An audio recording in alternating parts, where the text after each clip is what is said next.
مدینہ کی خاموش گلیوں میں اچانک ایک خبر گونجتی ہے۔ ایک مسلمان قاصد جو امن کا پیغام لے کر شام کے علاقے میں گیا تھا، بے دردی سے قتل کر دیا گیا۔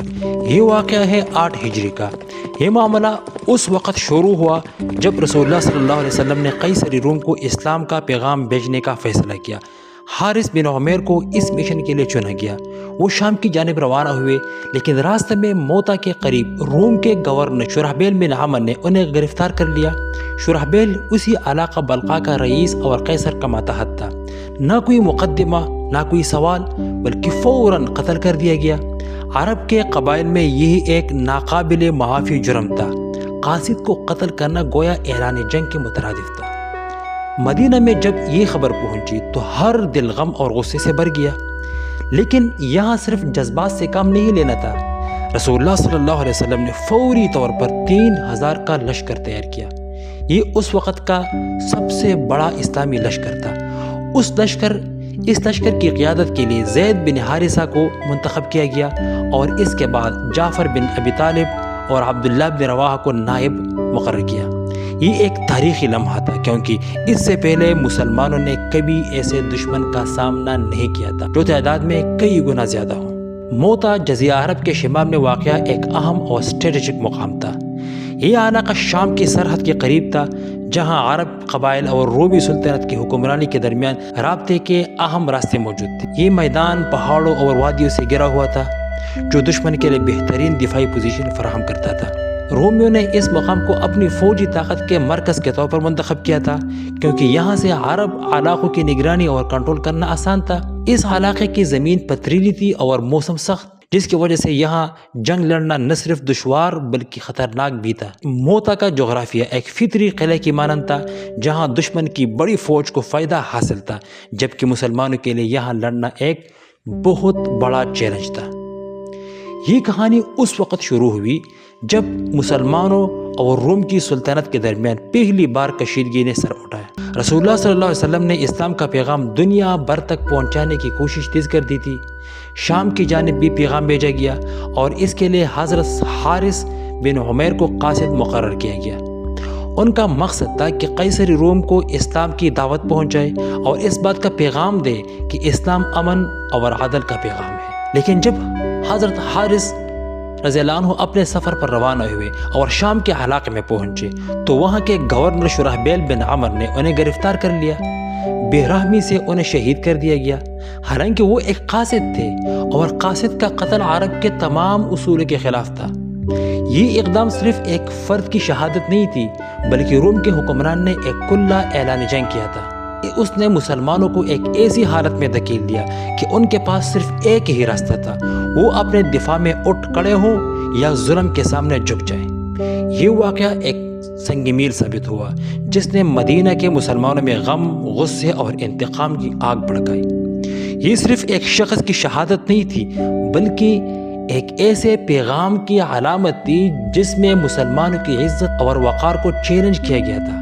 پورے مدینہ میں یہ خبر پہنچی اور لوگوں نے سوچنا شروع کیا کہ اب خاموش رہنا ممکن نہیں ہے۔ یہ واقعہ ایک ایسا موڑ تھا جس نے مسلمانوں کو یہ یقین دلایا کہ اب انہیں اپنی حفاظت کے لیے اٹھنا ہوگا اور اس ظلم کا جواب دینا ضروری ہے۔ مسلمان لشکر کی تعداد 3000 تھی، جو اس وقت کے حساب سے ایک بہت بڑی فوج تھی۔ رسول اللہ صلی اللہ علیہ وسلم نے حضرت زید بن حارثہ کو اس لشکر کا قائد مقرر کیا۔ حضرت زید ایک بہادر اور وفادار سپہسالار تھے، اور ان کی قیادت میں لشکر کا روانہ ہونا ایک اہم قدم تھا۔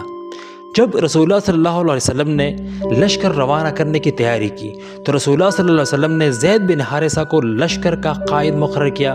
رسول اللہ صلی اللہ علیہ وسلم نے انہیں فرمایا، تمہارے امیر زید بن حارثہ ہوں گے، اگر وہ شہید ہو جائے تو ان کے بعد جعفر بن ابی طالب ہوں گے، اور اگر جعفر شہید ہو جائے تو پھر عبداللہ بن رواحہ رضی اللہ عنہ امیر ہوں گے۔ رسول اللہ صلی اللہ علیہ وسلم کا یہ فرمان لشکر کے ہر سپاہی کے دل میں ایمان اور عزم کی آگ لگا رہا تھا۔ کیونکہ یہ ایک صاف اور واضح پیغام تھا، اگر تمہارے قائد شہید ہو جائیں تو تمہیں اللہ کے راستے میں جنگ جاری رکھنی ہے۔ جب رسول اللہ صلی اللہ علیہ وسلم نے لشکر کو روانہ کرنے کی اجازت دی تو لشکر کے 3000 سپاہی اپنے عزم و حوصلے کے ساتھ میدان جنگ کی طرف روانہ ہوئے۔ ان کی قیادت زید بن حارثہ کے ہاتھ میں تھی اور ان کے پیچھے حضرت جعفر بن ابی طالب اور عبداللہ بن رواحہ جیسے عظیم اور بہادر سپہ سالار تھے۔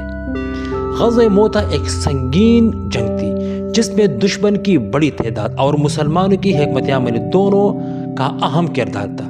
یہ جنگ روم کے عظیم فوجوں کے خلاف لڑی جا رہی تھی اور دشمن کی فوج کی تعداد مسلمانوں سے بہت زیادہ تھی۔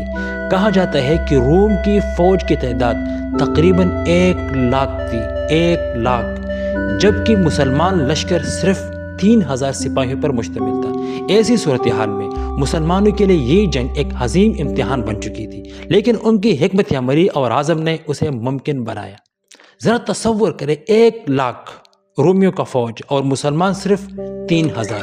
جب مسلمان موتا پہنچے تو انہوں نے فوراً اپنی حکمت عملی تیار کی۔ لشکر کے قائدین نے اس بات کا فیصلہ کیا کہ وہ دشمن کے حملوں کا ڈٹ کر مقابلہ کریں گے اور دشمن کے سامنے کھڑے ہو کر لڑیں گے۔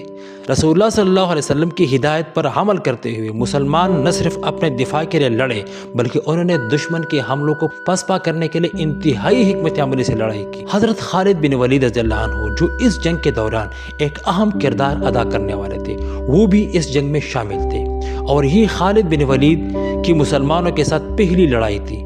جیسے ہی جنگ کا آغاز ہوا، زید بن حارثہ نے مسلمانوں کی قیادت کی اور دشمن کے ساتھ بے خوف ہو کر لڑے۔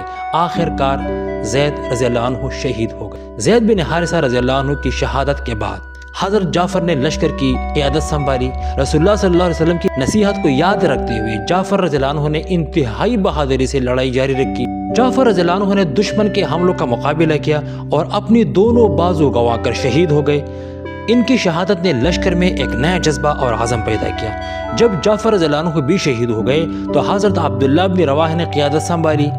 حضرت عبداللہ بن رواحہ رضی اللہ عنہ نے اپنی زندگی کی آخری تکلیف دہ لڑائی لڑی اور دشمن کے مقابلے میں اپنی جان قربان کر دی۔ ان 3 عظیم قائدین کی شہادتوں نے لشکر کی قیادت میں ایک تسلسل برقرار رکھا اور مسلمانوں کے عزم کو مزید مضبوط کیا۔ ان کی قربانیوں نے اس جنگ کو ایک تاریخ ساز واقعہ بنا دیا جس میں مسلمانوں نے اپنی بہادری اور حکمت سے دشمن کا مقابلہ کیا، حالانکہ دشمن کی تعداد کئی گنا زیادہ تھی۔ غزوہ موتا میں حضرت خالد بن ولید رضی اللہ عنہ کی قیادت اور ان کی حکمت عملی نے جنگ کے اختتام کو ایک مختلف انداز میں پیش کیا، جو اس بات کی وضاحت کرتا ہے کہ یہ جنگ مسلمان لشکر کے لیے شکست نہیں تھی بلکہ ایک حکمت عملی کا نتیجہ تھی، جس کے ذریعے حضرت خالد بن ولید رضی اللہ عنہ نے اپنے لشکر کو بچایا اور دشمن کے سامنے اپنی عزت کو محفوظ رکھا۔ جب تینوں قائدین حضرت زید بن حارثہ، حضرت جعفر بن ابی طالب اور حضرت عبداللہ بن رواحہ شہید ہو گئے اور مسلمانوں کو قیادت کی ضرورت پیش آئی تو لشکر میں ایک شدید افراتفری کا ماحول پیدا ہوا۔ اس کشیدہ صورتحال میں حضرت خالد بن ولید کی قیادت میں ایک نیا جذبہ اور حکمت کی جھلک نظر آئی۔ حضرت خالد بن ولید نے نہ صرف فوری طور پر لشکر کو سنبھالا بلکہ انہوں نے انتہائی تدبر سے لڑائی کی حکمت عملی کو بدلتے ہوئے دشمن کے حملوں کا مقابلہ کیا۔ یہ وہ وقت تھا جب مسلمانوں کے لیے شکست کا سامنا کرنا پڑا تھا، مگر حضرت خالد بن ولید کی حکمت عملی اور قیادت نے اس صورتحال کو بچا لیا۔ حضرت خالد بن ولید کا جنگی میدان میں آنا ایک ڈرامائی انٹری تھی، کیونکہ وہ اس وقت صرف ایک سپہ سالار نہیں بلکہ مسلمانوں کی بقا کے ضامن بن چکے تھے۔ حضرت خالد بن ولید رضی اللہ عنہ کا انتخاب اس وقت لشکر کی قیادت کے لیے کیا گیا جب حالات انتہائی کشیدہ تھے اور دشمن کی تعداد مسلمانوں سے کئی گنا زیادہ تھی۔ یہ فیصلہ اس بات کی علامت تھی کہ حضرت خالد بن ولید رضی اللہ عنہ کی جنگی حکمت عملی اور ان کی بہادری پر مکمل اعتماد تھا۔ خالد بن ولید نے فوراً میدان کی صورتحال کا تجزیہ کیا اور فیصلہ کیا کہ مسلمانوں کو براہ راست دشمن کے سامنے مقابلہ نہیں کرنا چاہیے۔ اس لیے حضرت خالد بن ولید نے ایک حکمت عملی اپنائی جس نے مسلمانوں کو پیچھے ہٹنا شروع کر دیا۔ یہ پسپائی دشمن کے لیے ایک دھوکہ تھی، کیونکہ وہ یہ سمجھنے لگے کہ مسلمان شکست کھا چکے ہیں اور اب وہ میدان جنگ سے فرار ہو رہے ہیں۔ دشمن نے اس پسپائی کو اپنی فتح سمجھا اور انہوں نے مسلمانوں کا پیچھا کرنا شروع کر دیا۔ تاہم حضرت خالد بن ولید نے اس دوران بہت سوچ سمجھ کر اپنی لشکر کی پوزیشن تبدیل کی تاکہ وہ دشمن کی حملے سے بچ سکے اور ان کا فائدہ اٹھا سکے۔ خالد بن ولید رضی اللہ عنہ کی حکمت عملی میں سب سے بڑی بات یہ تھی کہ انہوں نے دشمن کو دھوکہ دینے کے لیے مسلمانوں کی پسپائی کو اس طرح ترتیب دیا کہ وہ اسے اپنے حق میں سمجھے۔ خالد بن ولید نے میدان جنگ کی ترتیب میں تبدیلی کی، مختلف مقامات پر فوجوں کو پوزیشن دینے کی حکمت عملی اپنائی تاکہ دشمن کی نظر دھوکہ کھائیں اور وہ مسلمان لشکر کو کمزور سمجھے۔ جب دشمن نے مسلمانوں کے پیچھے ہٹنے کا فائدہ اٹھایا اور ان کا پیچھا کرنا شروع کیا، خالد بن ولید نے اپنی فوج کو مضبوط اور مربوط طریقے سے پسپائی کی سمت میں ترتیب دیا۔ یہ قدم ایک حکمت عملی تھی تاکہ مسلمانوں کی بقا کو یقینی بنایا جا سکے اور وہ میدان جنگ سے زندہ سلامت واپس آ سکے۔ خالد بن ولید نے میدان جنگ میں کوئی ایسی حرکت نہیں کی جس سے مسلمانوں کا لشکر زیادہ نقصان اٹھاتا۔ خالد بن ولید نے نہ صرف اپنی بہادری سے جنگ کے میدان میں لڑائی کی بلکہ انہوں نے اس تیزی سے بدلتے ہوئے صورتحال میں اپنی حکمت عملی سے لشکر کو بچایا۔ خالد بن ولید نے اپنے سپاہیوں کو دشمن کی جانب سے مزید نقصان سے بچایا، اور جب یہ واضح ہو گیا کہ اس جنگ میں مکمل فتح حاصل کرنا ممکن نہیں تو خالد بن ولید نے اپنی فوج کو حکمت سے پسپائی اختیار کرنے کی ہدایت دی۔ اس حکمت عملی کی بدولت مسلمان لشکر بغیر کسی بڑے نقصان کے واپس مدینہ کی طرف روانہ ہو گیا۔ یہاں لوگوں کے ذہن میں ایک سوال آتا ہے کہ کیا غزوہ موتہ میں مسلمانوں کو شکست ہوئی؟ حقیقت میں یہ جنگ شکست نہیں تھی بلکہ خالد بن ولید کی حکمت عملی کا ایک حصہ تھی جس میں انہوں نے اپنے لشکر کو مزید نقصان سے بچایا اور اسے زندہ سلامت واپس مدینہ روانہ کر دیا۔ اگر خالد بن ولید اس حکمت عملی کو اختیار نہ کرتے تو اس جنگ میں مسلمانوں کی تباہی ممکن تھی۔ خالد بن ولید نے دشمن کے سامنے اپنی فوج کو بچایا اور یہ ثابت کیا کہ جنگ کا اختتام محض میدان میں لڑنے کی بنیاد پر نہیں ہوتا بلکہ جنگی حکمت عملی اور وقت کی ضرورت کے مطابق فیصلے پر منحصر ہوتا ہے۔